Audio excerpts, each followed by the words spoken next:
As an Amazon associate, we earn from qualifying purchases. This podcast is supported by its listeners. If you choose to purchase something using links on our website, we may earn a commission. No books were warped, dog-eared, underlined with purple pen, eaten, cursed, cancelled, burned, or otherwise harmed in the making of this podcast. I'm Tom Tolkien, and this is the School Reading List, a podcast that recommends books you'll want your children to read and books you'll wish you'd read as a child.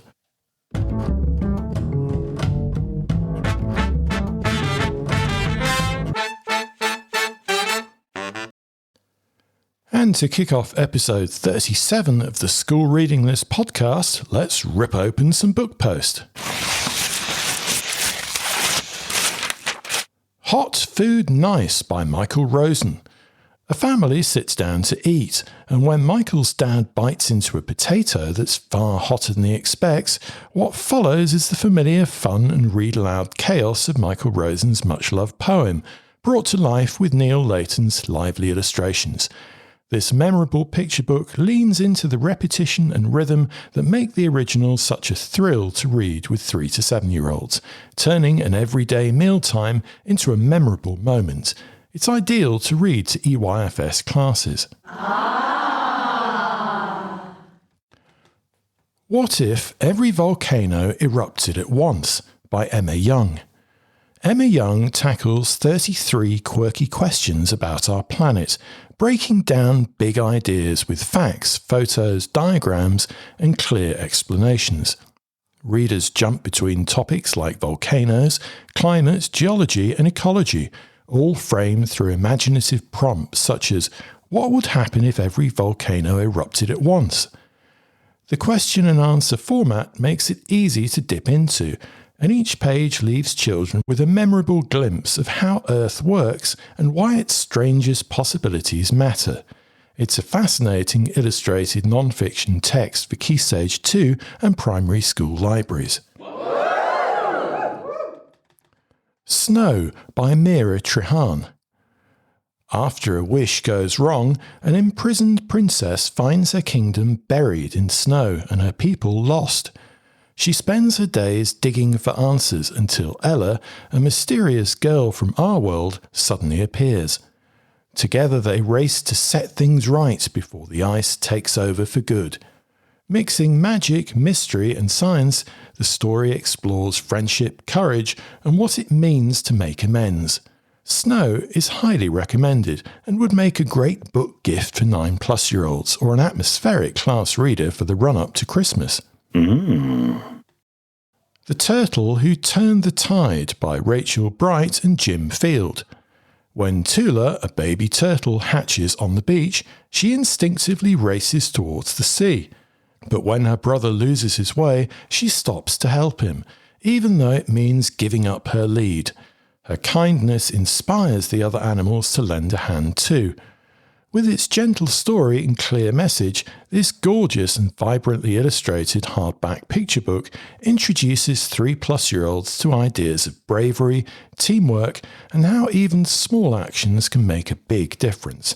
Highly recommended for EYFS. Harmony House by Monika Singh Gangotra, illustrated by Nikki Martin. When a band of arguing musicians cannot agree on whose tunes deserve the spotlight, each one cranks up the volume. The awful racket soon sparks complaints and even threats of eviction. Desperate to save their home, they work on a solution. The answer arrives in an unexpected twist, blending their sounds instead of battling them. What begins as clashing noise turns into a shared harmony, proving that cooperation can outplay conflict. Harmony House is a wonderful illustrated picture book to read with Key Stage 1 children that will spark discussions about working together, respecting boundaries, and not giving up. It's also ideal for frazzled music teachers. At the back of the book, there's a practical guide to making music at home. You Think You Know Everything About Space by Sam Hutchinson. Sam Hutchinson's space-themed quiz book, with illustrations by Vicky Barker, features 200 questions in a lively game show style. Children can play solo or act as quiz host, scoring 1, 2 or 3 points per answer, with tiebreakers ready for close calls. All the solutions are at the back of the book for quick checking. Part of B. Small's brightly illustrated and exciting Brain Boosters series, it's highly recommended for space-inspired 6+-year-olds, and it's ideal for Key Stage 1 and Key Stage 2 classrooms. Flora Stormer and the Wishing Stone by Isabella Harcourt. Flora Stormer travels to India with her friend Parvin after his explorer's sister uncovers a clue to a long-lost wishing stone in this 4th instalment of the illustrated first chapter adventure series. Their journey takes them through dense forests, fierce storms, and brushes with danger, all while Flora begins to doubt Naya's true intentions. As they race to find the stone before it disappears, Flora and Parvin face tests of friendship, courage and self-belief in this accessible story for 7+-year-olds that balances adventure with humility. The Snow Girl by Sophie Anderson. When Tasha moves to her granddad's farm, she builds a snow girl who unexpectedly comes to life. Together, Tasha and Alyana explore the frozen woods and share secret adventures under the stars. But as spring nears, Tasha must choose between keeping her magical friend or saving her family from an endless winter. Blending magical folklore with an uplifting story of courage and friendship, it features enchanting wintry artwork by Melissa Castrillon. It's a wonderfully atmospheric modern fairy tale to gift to or read to 7+-year-olds during the wintry season. Ella Jones versus the Battle Noise by Lucy Edwards. 12-year-old Ella Jones, who is blind, returns for another myth-filled adventure as she races to stop Greek god Hermodos from unleashing chaos through deafening noise. With her loyal guide dog Maisie, her sister Poppy, friend Pin, and new classmate River, Ella sets out to find Hercules' shield and restore peace. Along the way, she faces trials that challenge her deepest fears. Blending Greek myths, adventure, and authentic representation, this gripping page-turner is available in accessible formats for all readers. Highly recommended. A Sequence of Cosmic Accidents by S.A. Reyhani. Ariane lives quietly in Hertfordshire with his dad after his mum's death until Madlock arrives in foster care with strange habits and a firm belief in magic. Before long, Ariane, Madlock and their friend Pete are pulled into Earth, a parallel world where children wield magic and old enemies are waiting. The story entwines family loss, foster care, disability and heritage with a sparkling burst of fantasy adventure. It's a fascinating and memorable read for imaginative 9 to 12-year-olds. Highly recommended. No One Keeps a Secret by Denise Brown. Teenagers Hay, Cherry and Sunrise set out to find a missing chihuahua and instead stumble across a murder in an abandoned theme park. Their quiet village turns out to be anything but peaceful as they dig into long-held secrets and suspicious characters. Told through Hay and Cherry's alternating perspectives, the story blends friendship, neurodiversity and small-town intrigue with a quick, twisty plot. It's a good pick for 13+-year-olds who enjoy contemporary thriller mysteries with plenty of surprises. Searching for the Remarkable in Things by Natalie Lucy. Clover is still grieving her mum when she finds a bundle of old letters that draw her into her family's past and its connections to the American South. The story moves deftly between her life in Cornwall and the 1850s, gradually revealing how two timelines reflect one another. Deeply moving and highly relevant to current debates about historical injustice, it explores identity, loss and the weight of the past, showing how letters, memories and folklore can shift the way we understand ourselves and where we come from. Ideal for book club discussion in Key Stage 4. How Not to Kiss a Prince by B. Wheeler. When M's best friend Carla is cursed, the two set off to track down a prince whose kiss might lift the spell before college pulls them in different directions. With the school ball getting closer, M battles her nerves about admitting how she really feels while helping Carla hunt for a cure. Set in a world where magic sits comfortably alongside everyday life, this lively and page-turning young adult romantasy for 14-plus-year-olds blends friendship, identity and first love with a clever nod to classic fairy tales. It's an ideal holiday read. The Obsession by Natasha Preston. 16-year-old Connie has grown up in front of her mother's hugely popular vlog. But when her family leaves her home alone, the spotlight turns threatening.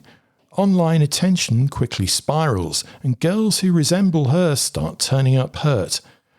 With danger closing in and no one she can fully trust, Connie is forced to run and piece together what's really happening. A devilishly tense, murky and fast-paced YA thriller, The Obsession peers into privacy, social media, paranoia and distrust. It's ideal for sixth form book clubs.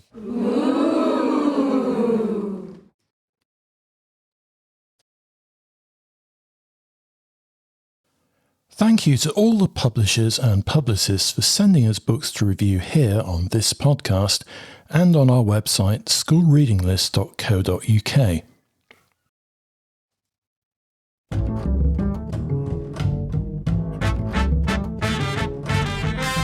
Here's our rundown of great new children's books hitting the shelves this January.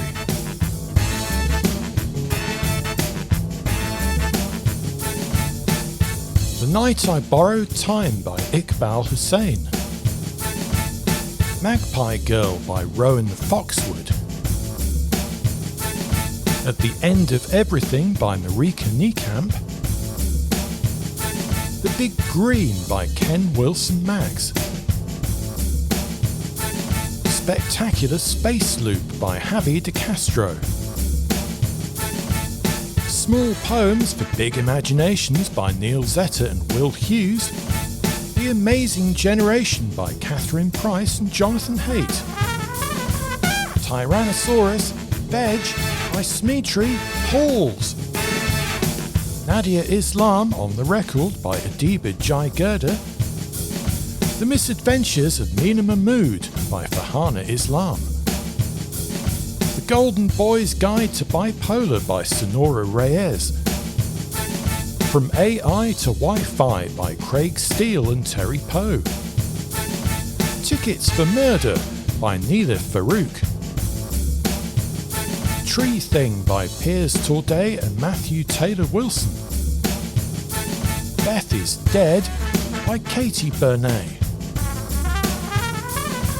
Scarlet Saves the Multiverse by James Davis and Dottie Sutton. Golden Monkey Mystery by Pierre Dasgupta. Sadie Jones and the Ball by Sally Nichols and Ashley King.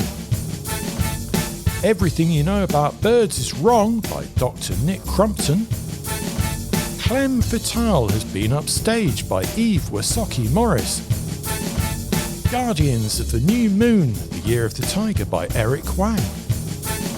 Goldilocks by Ella McLeod and Rochelle Faulkner. Boss of the Underworld, Shirley vs. the Huge Beast by Tor Freeman. The Terrible Trio by Swapna Haddow and Minky Stapleton. How the Other Half Kill by P.C. Roscoe. The Dad Trap by Ian Eagleton. Escape from the Child Snatchers by Safia Ahmed. The Lost Dragon of Raw by Jenny McLaughlin. Quill and the Last Generation by C.M. Lewis.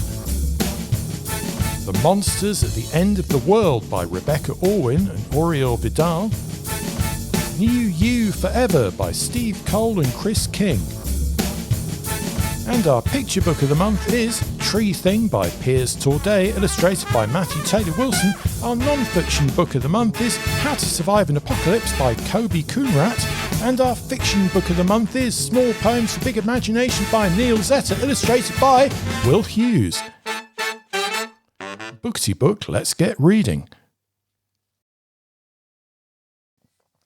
If you're a teacher, librarian or avid bookworm who loves children's or YA books and you'd like to review brand new titles for the school reading list, get in touch by email. We'd love to hear from you.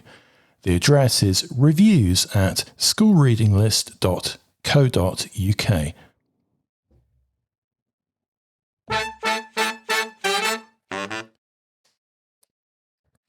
And here are some key titles from our big new list out this month, which is our picks of the best children's books coming out in spring 2026.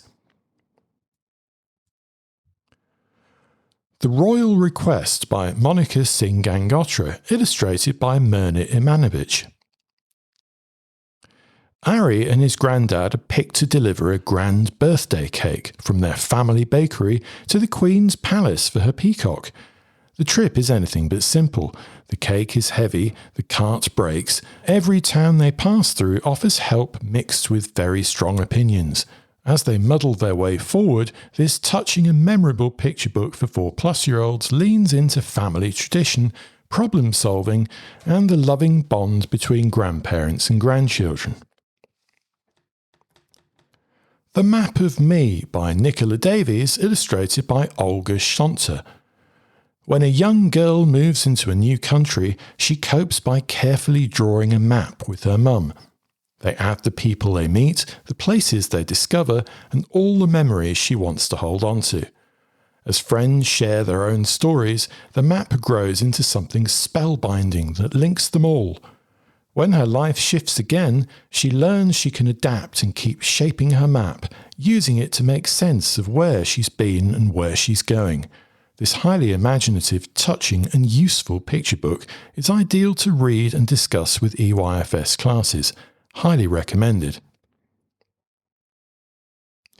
The Far Out 5, Snot Jelly Island by Olaf Falafel.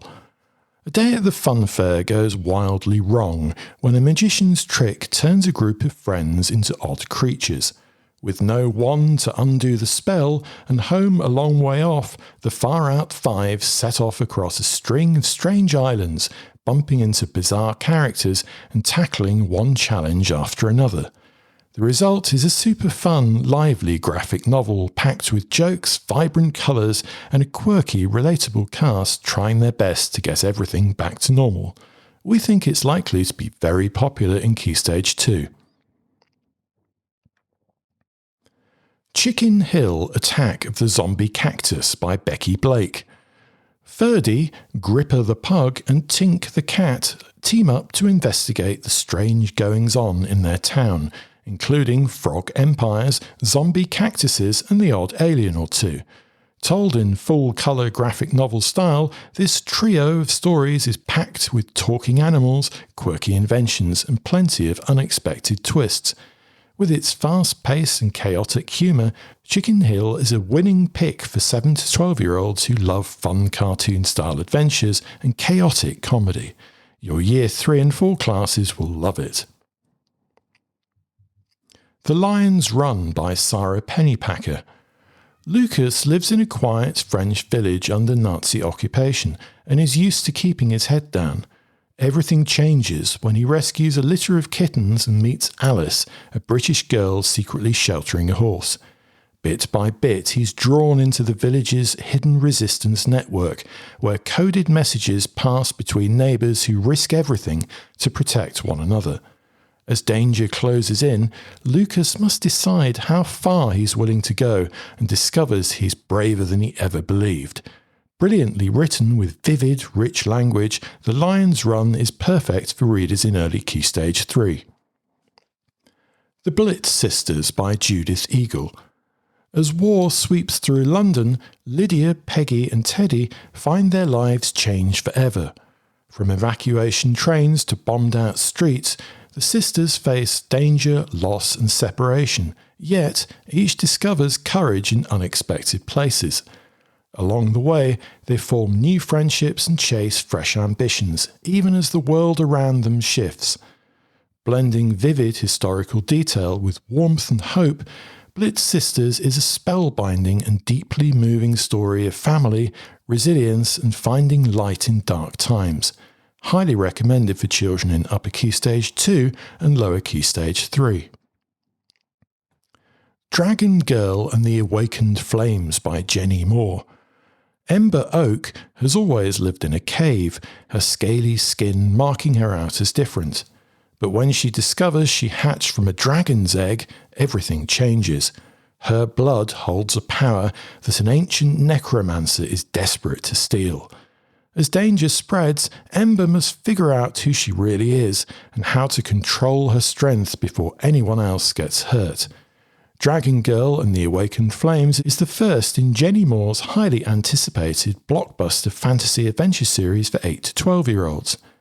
Ember and Odolph's banter and bond make their magical quests both relatable and unforgettable, and this fast-paced blockbuster about family, friendship and bravery is bound to fly off your school library shelf. Escape from the Child Snatchers by Sophia Ahmed. In 1865, Hamza and Ranj leave Bombay as stowaways, hoping to find Hamza's missing brother in London. Their journey soon turns dangerous when they cross paths with a ruthless child snatcher. With the help of Daisy, the innkeeper's quick-thinking daughter, they race through the city in search of Danny. Inspired by real accounts of Indian children in Victorian England, Escape from the Child Snatchers is a fast-paced, atmospheric tale that brings history vividly to life. Utterly gripping, Escape from the Child Snatchers has the pace, plot and timeless immersive style that will truly engage children with historical fiction. When the World Ends by Joanna Nadine. Joanna Nadine's novel follows two groups of children travelling through a ruined England after a global disaster. Each group holds on to rumours of a safe haven and confronts its own run of danger, wrong turns and uneasy alliances.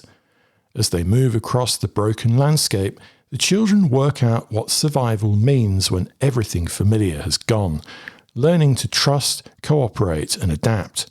An unforgettable middle-grade story filled with grit, inspiration and hope. New You Forever by Steve Cole, illustrated by Chris King. Set in 2070, the story follows young journalist Anders Jones as he looks into the New You Foundation, an organisation claiming it can fix climate change by replacing people with artificial replicas called plecas. The deeper Anders digs, the stranger it gets, and he soon realises the Foundation's promise of digital immortality comes with serious dangers.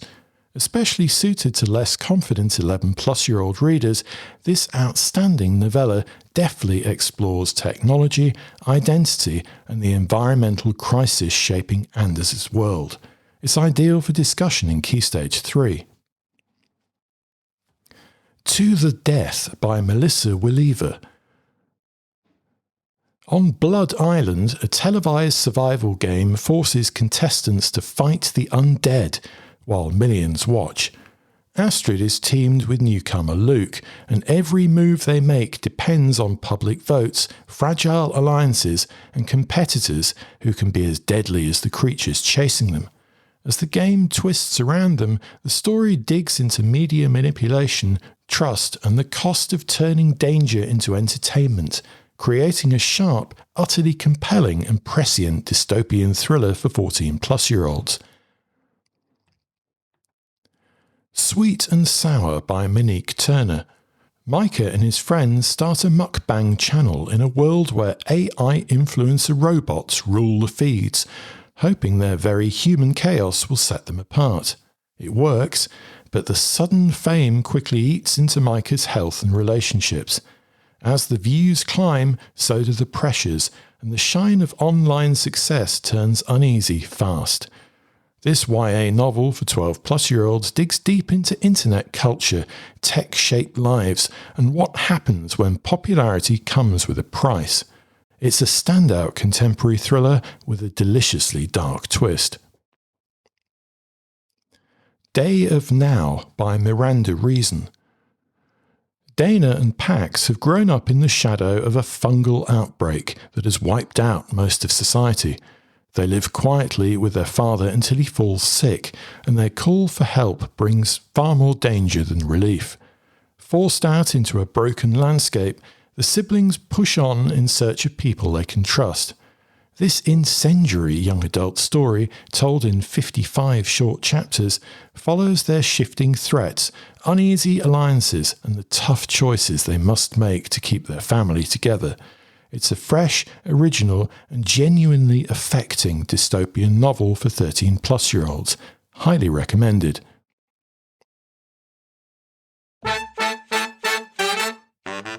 Here's a selection of exciting new book tasters sent to us by new and self-published children's authors this month.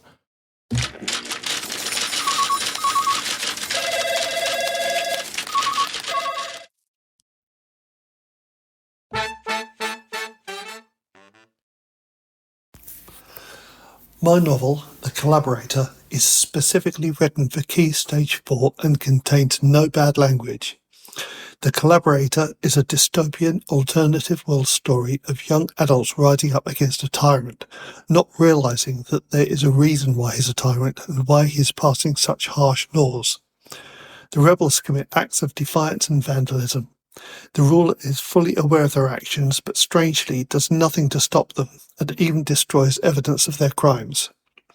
On a superficial level, this is an action story with themes of trust, compassion, and betrayal.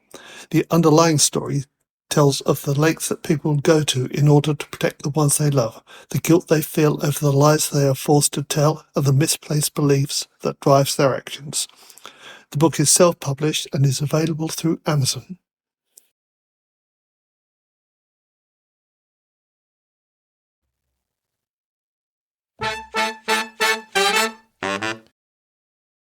Hello, I'm Heather Nichols, debut author of Grandpa's Magical Shop, a chapter book for young readers from 7 to 9 and self-published with Troubadour Publishing. 10-year-old Florence dreams of meeting her estranged father, and while staying with her beloved Grandpa Silas above his antique shop, a magical nighttime encounter in the dusty familiar shop gives her hope that her dream will come true. There are many adventures leading to a happy conclusion, and the story deals sensitively with issues such as school bullying, parental separation, friendship, cultural differences, and the importance of a strong family bond. Though set in the present day, the story has a nostalgic feel reminiscent of children's fairy tale classics. Reviews have been encouraging, and the book is available to order on the Troubadour website, via gardeners from bookshops and Amazon Books. Thank you for listening, and happy reading.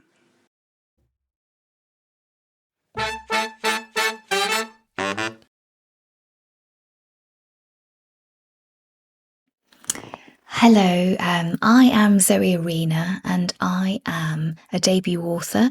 My first book is called Mandy is Still a Banana, and it's illustrated by Amy Evans, and it's the one I'm going to talk a little bit about now.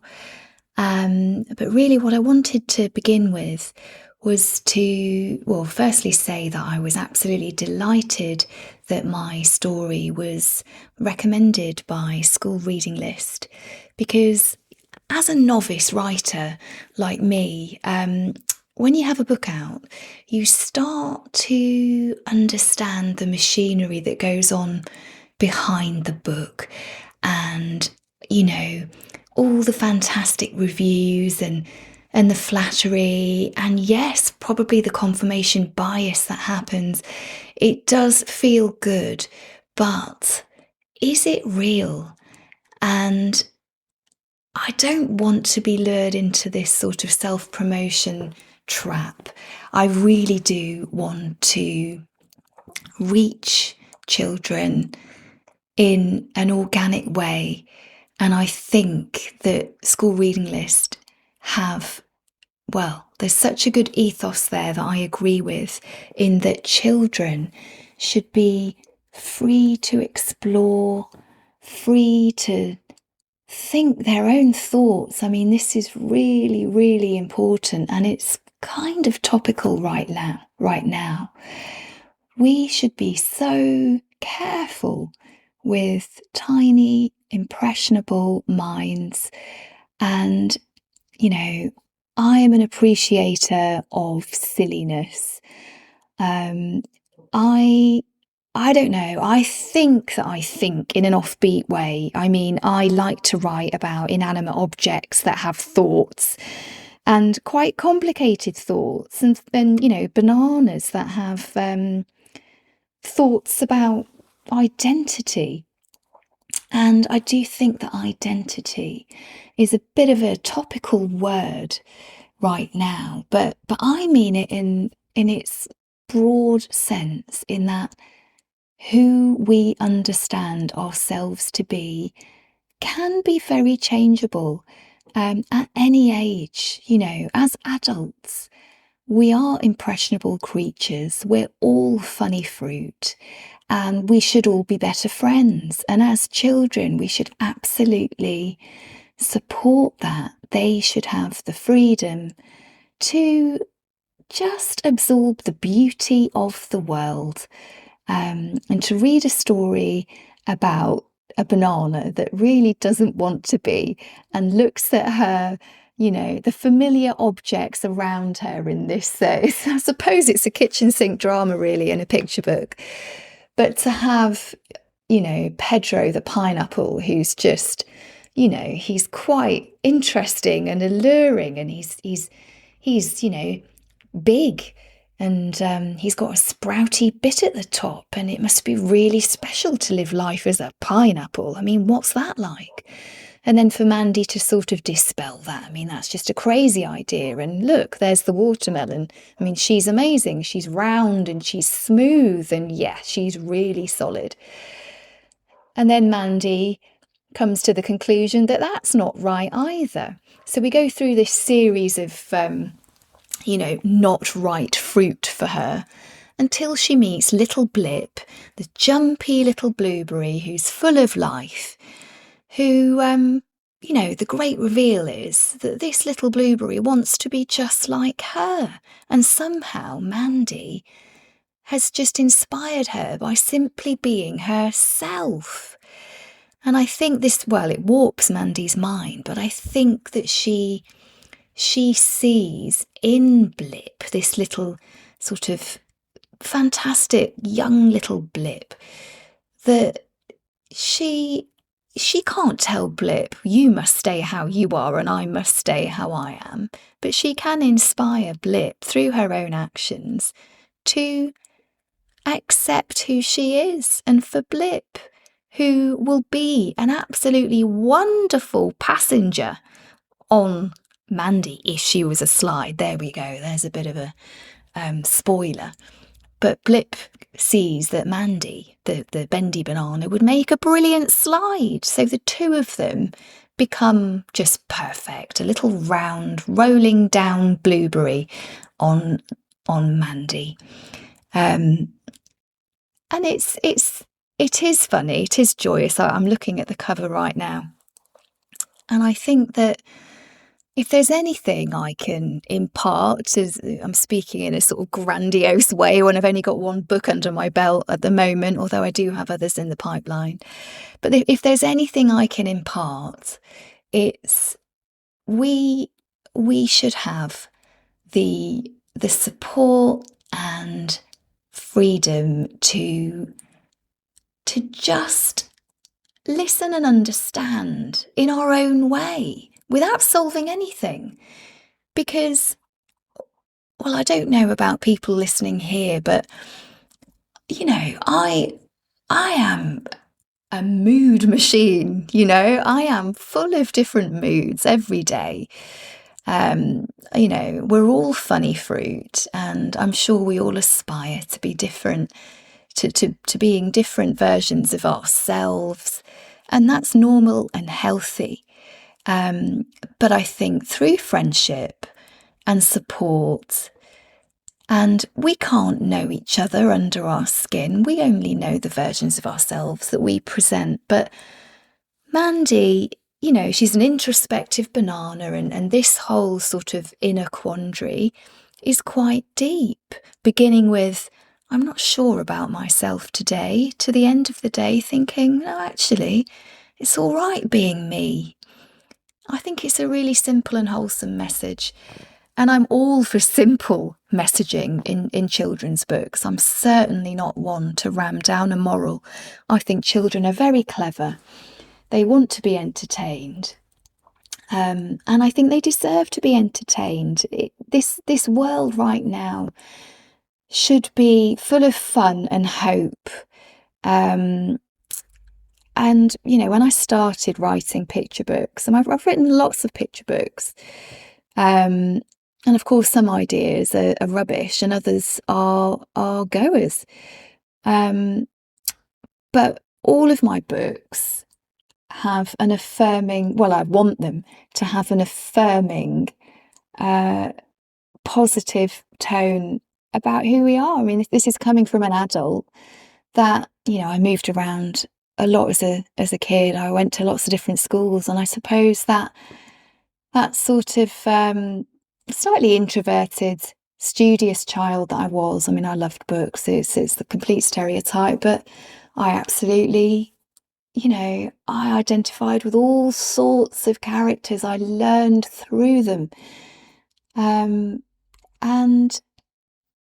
yeah, I would look at other children and wonder what it was that made them successful. And this was all personality based. This is not physical attributes. It's, well, what makes them have friends, or what makes them popular?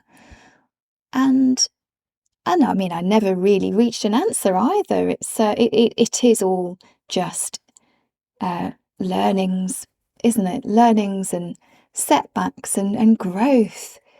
So I think as adults, we mustn't forget that children really are, their minds are beautifully open, in a way that we should be very protective of. You know, let's keep the wonder, and, you know, let's channel friendship and kindness and fun. So I just wanted to sort of send this little vote of thanks, really, that School Reading List, which is run by educators and people who have a really good nose for a good book and what works in the classroom. I just wanted to say I completely get what you're doing and understand how you're not part of the echo chamber that really ultimately doesn't have the staying power. So thanks so much for listening. Thanks very much.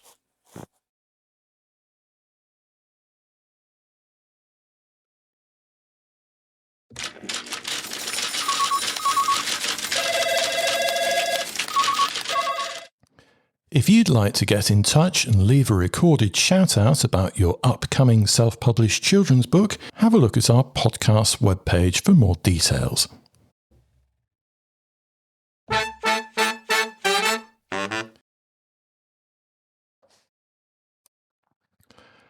Why author visits are so important for schools.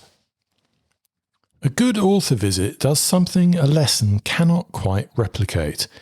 It puts a real person next to the books pupils see on shelves and in class. Children get to ask questions, hear about how stories are made, and watch an adult talk about reading and writing as something that happens in real life, not only in exercise books. Schools are not guessing about whether this matters. The Society of Authors has reported that 99.4% of schools that hosted an author visit described it as invaluable, linking reading for pleasure, wider reading and creative writing. That kind of near-unanimous feedback is unusual in education. This matters even more against a tougher national picture. The National Literacy Trust's annual literacy survey work shows reading enjoyment is low. In 2024, only 34.6% of children and young people aged 8 to 18 said they enjoyed reading in their free time. In 2025, the Trust reported 32.7% for the same measure and age band, described as the lowest level since it first asked the question in 2005. When reading for pleasure is slipping, schools tend to look harder at anything that can genuinely shift attitudes. The most direct UK evidence on visits comes from the National Literacy Trust. Its 2019 report found strong associations between having a writer visit and higher self-reported reading and writing engagement, including a higher proportion reading above the expected level for their age. The Trust is careful about claims of cause and effect, but the pattern is steady enough to take seriously. In 2023, it repeated that work and found access is limited. Only 21.3% of children and young people aged 8 to 18 said they had an author visit at school, down 5.6 percentage points since 2019. Those who had experienced a visit were far more likely to say they enjoyed reading in their free time, 58.6% versus 39.3%, and they enjoyed writing in their free time, 43.2% versus 32.2%.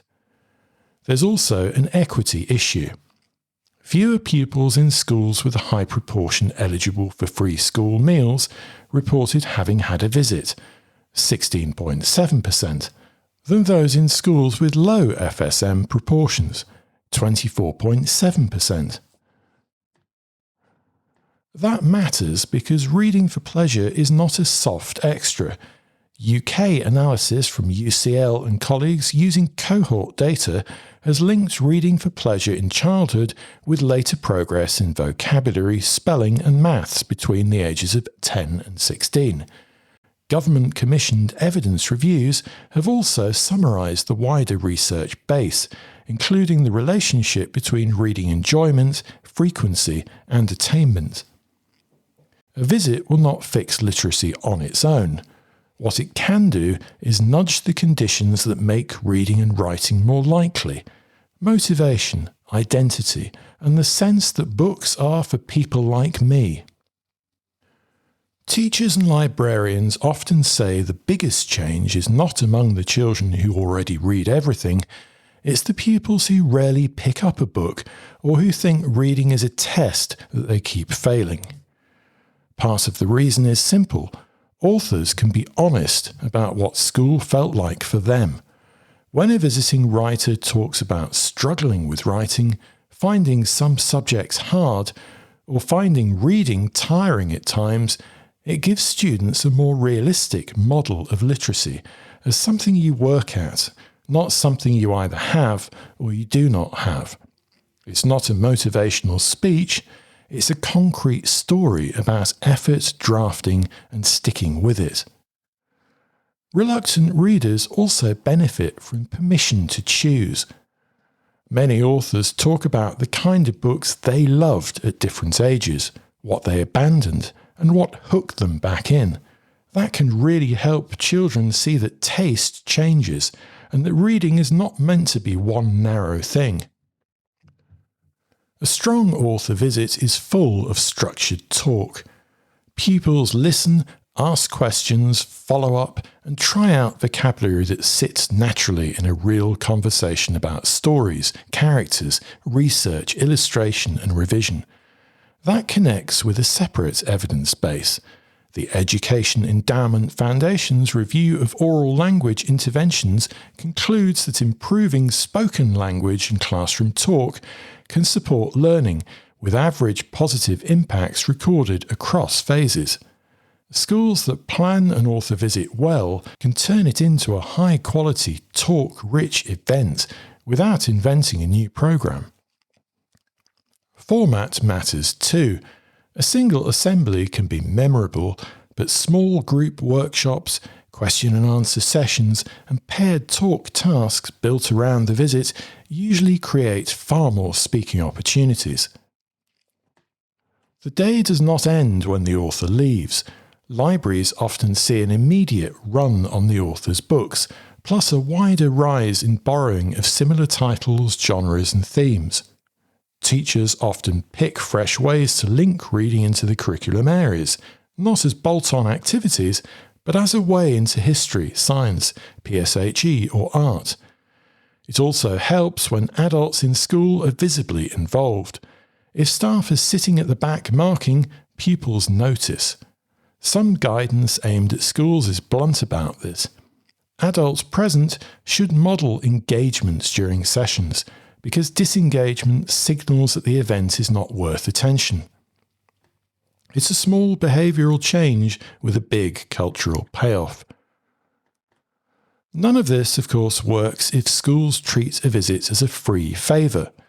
Authors are self-employed professionals, and school events take time to prepare, deliver and travel to. Our website guide shows typical headline costs: £500 to £600 for a full day, £250 to £300 for a half day, and £800 to £1,000 or more for high-profile authors, plus travel and sometimes accommodation. For many primary schools, that's a serious spend. The budgeting conversation is also an access conversation. If the schools with the highest need are the least likely to host visits, it's worth asking what can shift this model. Clustering across local schools to share travel costs can help, as can booking local authors, using library partnerships or using charitable programs that subsidise events. Book sales and signing lines need careful handling too. Some schools arrange sales through local independent bookshops, sometimes with sale or return terms, and communicate clearly with parents in advance. If families are asked to buy, schools need a plan that doesn't exclude pupils whose parents cannot or will not pay. An author visit is still a school day with school rules. Safeguarding expectations should be explicit. Our guide on author visits explains that visiting authors should never be left alone with children, and schools should treat that as standard practice with named staff responsibility, clear rooming and supervision. Planning is also where impact is won or lost. Preparation matters because pupils engage more when they already know something about the writer and their work. That can be as simple as reading extracts aloud, building questions, putting up displays, and giving pupils a reason to care about the visitor's themes. Details should be agreed in writing: timings, year groups, session formats, technical needs, and what the school wants pupils to do before and after the day. Teachers don't need to turn the visit into assessed work. A better approach is to make sure there's a follow-up, in terms of library displays, reading recommendations, short writing bursts, illustration tasks, or class book discussions that keep the momentum going.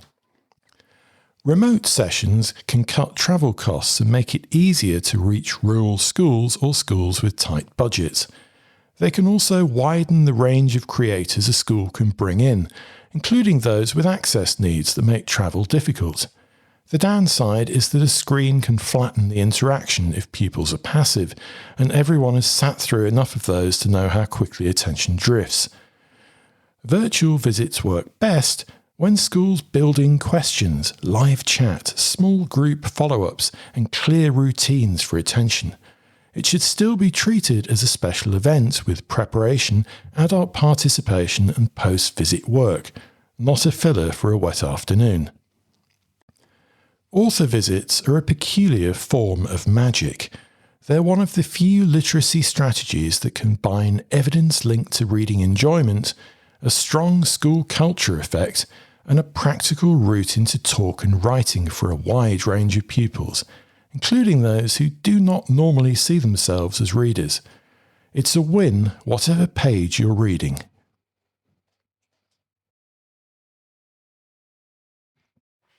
If you'd like to get in touch, use the hashtag SRLpodcast on Twitter or drop us a line using the contact form or messaging button on our website schoolreadinglist.co.uk.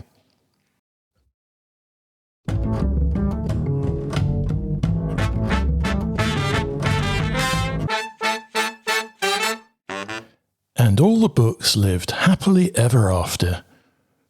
The end.